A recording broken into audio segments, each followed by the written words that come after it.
Eternal MMA 76 goes down on June 10th in Perth, Western Australia. I am joined by the man that's headlining that event. He is the Eternal MMA Featherweight Champion, Mr. Justin Van Heerden. Champ, welcome to the show. Once again, I always enjoy speaking to you, and you picked up some hardware the last time I talked to you. Congratulations. Yeah, between our last chat and now, we're just kind of a lot's happened, obviously, but yep, secured the title, became the champ, so it's all looking up for me. Justin, the man that you had to beat to get this title, it was a well earned victory on your end, and your opponent Diego Pereira, tough as nails. There's just no quitting that guy. It was a 25-minute bout. I personally I knew he was a tough guy. You told me he was going to be tough going into the bout, but there's just no quitting that man. And I know that you were looking for submissions. You were looking for that finish the entire time. It didn't come for you, but nonetheless, a very dominant performance on your end. And I'd love to start off the conversation. Take me back to that performance when you and the other coaches, your teammates at Freestyle looked at that. You saw the tape. What are some of the things that you saw from your performance? Like, how satisfied were you with the last bout? Um, I was pretty satisfied with 23 minutes of the 25 minutes. Obviously, the last 2 minutes of the fight, he was able to secure a bit of control, and it ended up, I guess, winning him the last round. I mean, on my scorecards, watching it back, I gave it 4 rounds to myself, rounds 1 to 4. But then obviously I scored the fifth round to him because he was able to get a reversal and then get some control time, and finish the fight, kind of with one hook in on my back. So, if you're looking at that from a judge's perspective, you can kind of see why you give him that fight. Sorry, that round. But yeah, the fight, obviously I knew going into it how tough Diego is. He's a competitor. He's going to look to win the entire time. He's dangerous, and I know that. You give the guy an opening, you let him lull him into sort of that pace that he likes to go at. He's going to find the openings. And he's going to put you away. So for me, it was just about making him work, putting a pace on him, and getting really crumbling him and making him sort of the lactic build up in his arms and his legs, and just shutting him down. And then obviously I knew that was going to lead to me having even more success no matter where the fight went on. So very early in that fight, like in the first round, he was looking to target my lead leg, looking to do the calf kicks and trying to sort of, I guess, debilitate my movement or to sort of limit the shots from being able to take place. But I mean, that's all that approach is all well and good if you can, if you can pull it off. But very rarely do I just shoot one big shot for a takedown, and then my chain wrestling's a big part of my game. So uh, it was never really going to impact the ability to do that. But obviously, it did point out to me that they obviously have a game plan, and they're looking to. That's the first layer that they're looking to build off of. Is let's take the leg out, let's limit. Probably more so. It was more so looking back at it. It was to limit the stance switching and the movement, and I feel like to look to get that success on the feet and emulate what he was able to do in the first fight. But obviously, I knew that once things didn't go his way, that he was going to sort of mentally crumble, because as I spoke about leading into the fight, I know that he's a mental fighter. It's very similar to Cowboy. It's either he's either going to show up and he's the best in the world, or he's just going to just crumble. And I feel like once I put that pressure on him and had my success in those round to round, I could feel him starting to shift in there and get desperate and start breaking down. But as you said, he never quit. Was very tough. And then obviously at the end, he was still looking to win the fight. He was able to get a reversal, get some control time. And I was very disciplined with trying to not allow him to have any space or any momentum. I was able to see out the rest of the round. But, if I lapsed in that moment, there's a chance he puts you in a submission, gets a choke and puts you away. But plenty of good things to take out. Obviously, like I said, there was still really, really good sort of parts of the fight and things that I was very happy with. Like, I was very happy with obviously my wrestling and my control, and to show the extra layers that I added onto that sort of side of my game as well. But then obviously I was very happy in the third round to be able to put him down on the feet and showcase the continued evolution of my rounded out game. But yeah, obviously it's still some things to work on, and there's still some things to pick out and refine and do better. So it's which makes me that stuff like that makes me appreciate. I appreciate that way more, because there's always more to work on and always more to do. I don't ever want to walk out of a fight and be like, oh, I don't need to change anything. I killed it. Because the day that happens, if I don't have the world championship around my waist and I'm not having my last fight retiring from the sport, I don't ever want to feel like that. I want to know that there's more to do. When I think about you, Justin, I think about one of the top pound for pound fighters in all of Australia, New Zealand, and it's different though because like now we're moving away from my opinion, and then we're going toward like merit. We're going toward what you earned, and you earned a featherweight title, and no matter what happens for the rest of the days, that title is always going to be associated with you. No matter what happens, you will go down in history as the Eternal MMA Featherweight Championship title holder, and that means something. That's a very big deal. You're talking about competing for a very prestigious promotion, the top promotion in your part of the world. What did it feel like getting that belt, considering all the adversity that you've gone through earlier in your career? Yeah, obviously, I mean, it is the belt itself and being like the featherweight champion for Eternal. Um, that wasn't so much the thing. It was just knowing that I capped off my year that I had in 2022, and I was able to string together, four dominant performances, and then cap it off by winning that title. And like you said, it's a prestigious title to have. It's the number one promotion in the region, and it's just about the exposure and what it means going forward for me in my career. That's I was more stoked about that than actually winning the title itself. But you know, that moment was pretty cool to be standing in that cage and have that wrapped around my waist and know that okay, I did what I set out to do for the year and achieved what I wanted to achieve. Did you like soak in and kind of like enjoy that moment like with your family, with your daughters, like away from sport, away from competition, just trying to like live in the now and appreciate what it was that you accomplished? I feel like that's so important. I'm wondering if you got a chance to savor that victory a little bit.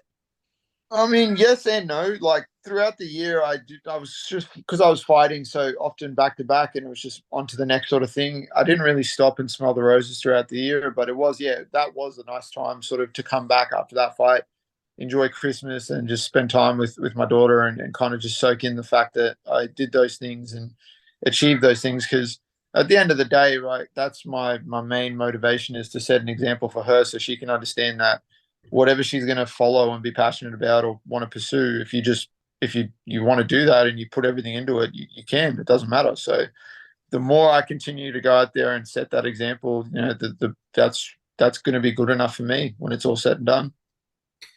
Shortly after you earned the featherweight title, I see your name floating out again. You're getting ready to fight again, and that threw me completely by surprise. I know you're an active guy, but I wasn't anticipating you to fight so early into 2023. I know that didn't end up happening, but can you talk me a little bit, talk me through when did you get contacted after getting the title, and when did Costa, when did his name show up on your radar? How did that happen behind the scenes the first time? Directly after the fight, I like out the back when I did my backstage interview, I called him out or responded to his call out of after he won the bantamweight title, and I just said, "Let's do it. Let's do it in February, the night before the UFC. Big night, big stakes." Like, obviously, I was like, "We'll see what happens." I had a pretty good year, so I was like, if I get like a call up or if I get put on that UFC card, or we'll just roll with the punches and see what happens. But I don't want to sit around and wait and like just sit on my record. At the end of the day, people want to see people who are active. They want to see people who are putting on exciting performances, and they want to see people who are getting finishes and putting people away. And so it was a no-brainer for me to sort of book another fight in and get going with, and especially a rematch with Costa, because as I've touched on before, that is the only loss that I have where I'm like, damn, that's one that stings, and that's one that I want to get back. So, yeah, it was kind of like, okay, let's do that. And then obviously it fell through. I broke my foot during the camp in one of my sparring sessions. I kicked one of my training partner's knees and just shattered my right foot completely. So had to obviously pull out of the fight. Was obviously gutted, and it was a rough sort of time having to sort of sit back and watch that event take place the night before the UFC and know that I was going to be headlining it. So that obviously stung, and that was a difficult sort of process to get through. But just focused on the recovery and was like, okay, let's just get back to being healthy and get back to training, get back to being in the gym. But in hindsight, if we look at it, hindsight's 2020. Costa ended up breaking his hand the week of the fight, or the week before, the Friday before the fight. So I would have missed out anyway. I would have been cutting weight. I would have got a phone call saying your opponent's out, and I would have done all that work to just get told that it's not happening anyway. So it's funny. It's funny how this game works. Yeah. So then I was healthy and recovered and was back training, and then got in camp, and I was wanting to fight in May on the Eternal card that was taking place in May. They initially we're going to schedule myself and Costa for that card, but then I think his hand wasn't cleared or something, and then they were like, "Oh, let's push it back." But you know, I'm not silly. Like, I understand his coach is one of the promoters for the show. If you're going to be able to like have everything in your guy's favor and push your guy, obviously you're going to do that. And I have no malice in that, because that's exactly what you would do, obviously. Right. So it makes sense for them to push it back, have it in Perth. He's a hometown boy. It's the venues there. The venue there is absolutely insane, and it gets packed out. Lots of people. It's going to be thousands of people. It's going to be crazy. And he's obviously a very well loved, very popular guy because he's a fighter. He shows up. He's just a guy that shows up and fights. So it makes sense to do that. And if you can have your guy fighting in his hometown, why wouldn't you? If you can stack all those chips in your favor. But that excites me too, and adds another layer to the fight. So yeah, it was a crazy process to have like my fight in February get cancelled, and then I'm not fighting till June. And as you spoke about, I'm someone who likes to stay active, so having to sit around and wait till June to fight has been rough for me. But yeah, I'm just excited to get my year going, go out there, put on the performance of a lifetime, get this win back, avenge this loss, and cement myself further as the top guy in the region. For people up stateside that don't know much about your opponent, Costa, he's a very dangerous guy. He does a lot of things very well. I think about submissions with him, but he also has the ability to put people away with strikes too. I've seen that as well. So I think like you're going up there against a guy that I feel is in that upper echelon. Like when you think about like the pound for pound fighters in all of Australia, the high level guys, that G-Set guy, he's really freaking good. Luciano, he's another one. And then Costa, like he's on that list. See, that's not too bad for a Yank to know all that stuff, huh? Just Yeah. saying. Pat myself on the back. I should have. No, I obviously should have an always MMA well podcast. researched. The research is always done. But yeah, he's a very tough dude, and he's continued to evolve. Obviously, we fought, and after our fight, he went on a bit of a run at featherweight. He was able to fight for the title there. It didn't go his way. He evolved and then dropped down to bantamweight, strung together a few wins, and then won the title. So he's a champion at the end of the day. He's the bantamweight champion. Can't take that away from the guy. He's a champion. He's on a win streak. He's dangerous. He's coming off back-to-back finishes, and he's obviously evolved himself in his own right. But at the end of the day, like his biggest strength and his biggest part of his skill set that he looks to utilize is his grappling. He's a world-class black belt. He's a world medalist in jiu-jitsu. He's a Felipe Pena black belt. So, you got to give the guy the props there. He's got those, he's got great grappling pedigree, and he's got those, high-level submission skills. So that's obviously, but as a whole, he's evolved as a mixed martial artist, and you can see that in his last few fights.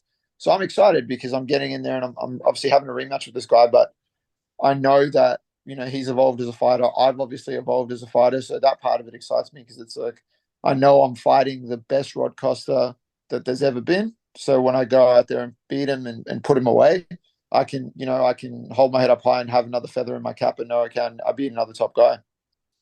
I want to go back and talk about the first matchup that you had with him. Obviously, this fight didn't go your way. He was able to finish the fight in the very first round. I know this fight happened a few years back, and you talked about you've evolved your game. He's obviously gotten better as well over the past few years. But for you, strictly from your perspective, what went wrong in the first fight? To be honest, it was just a weird situation. Like, I was meant to fight Jenkins. He was a last minute replacement. So I was, preparing for a guy that was going to look to mix it up on the feet, utilize his good kickboxing, utilize his good kicks. And then last minute, you get a last minute replacement. And now in my mind, I'm fighting a grappler. And then right before the fight, I get told you can't take this guy down at all. And they propped up his grappling and ability.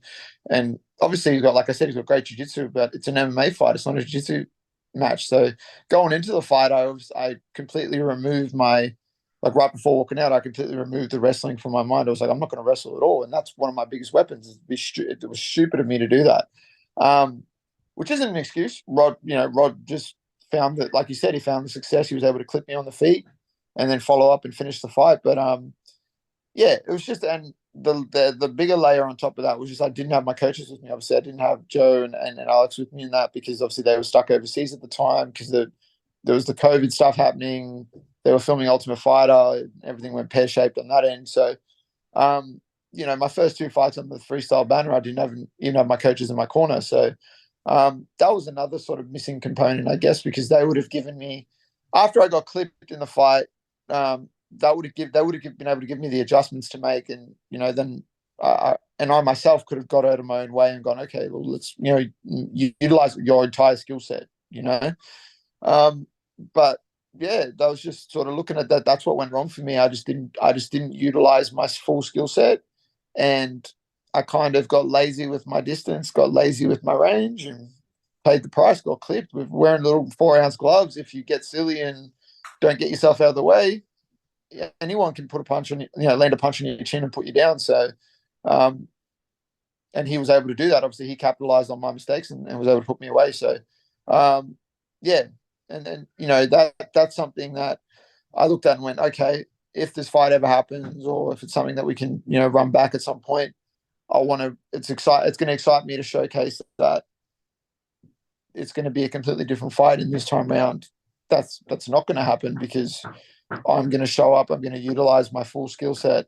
I'm going to have my coach with me, and I'm going to be able to go out there and show the potential that I have. Perfect. Well, Justin, I did kind of want to shift gears. I mean, it's going to be a huge fight. I can't wait to watch it. I will be getting up early so I can watch that particular fight. But I kind of wanted to pivot a little bit and talk more about what's going on in Australia right now. Really exciting news that came about recently about the UFC is planning on hosting multiple events throughout Australia over the next couple of years. I presume one of those cities would be Perth once again, but they've also talked about Sydney being one of those cities, and I know that's closer to your neck of the woods. I mean, that has got to be really exciting. I'd love to get like your thoughts on hearing all of this news about the UFC coming back to Australia yet again. Yeah, so it's just to me, it just showcases that they recognize the talent and the pool that they have available in this region, and obviously the fighters that are currently in the UFC, Kai Kara France, Jack Jenkins, obviously my teammate Alexander Volkanovski, Carlos Ulberg, Israel Adesanya. These people, they're obviously showcasing a high level of mixed martial arts, a high level of talent, and that's obviously made the people behind the scenes look and go, all right, we need to invest in this region. So that's exciting. That's a really cool thing to see happen. And like we sort of touched on before, it's going to boost up the sport as a whole. So from the regional scene all the way to that pathway to the UFC, it's just going to build up the game in Australia and New Zealand immensely, and that's exciting. So I'm very happy to see that. And like you sort of touched on, there's a September event in Sydney. So I'm gonna, keep doing what I'm doing and just stay the course, be active, continue to win, continue to do what I do. But that's an hour. That's an hour north. Sydney's an hour north from where I am, so that's a short drive to go and make a UFC debut, and then come home and see my daughter and kick back and relax. So that'd be, that'd be a sort of perfect way to do it, right? My first fight in the UFC, the debut at home in Sydney, fighting on a card alongside my friends like Josh Kulabau, Jamie Malaki, people like that, and then go out there and perform. So, yeah, I'm not trying to get ahead of myself, but I also am well aware of the potential of something like that coming to fruition.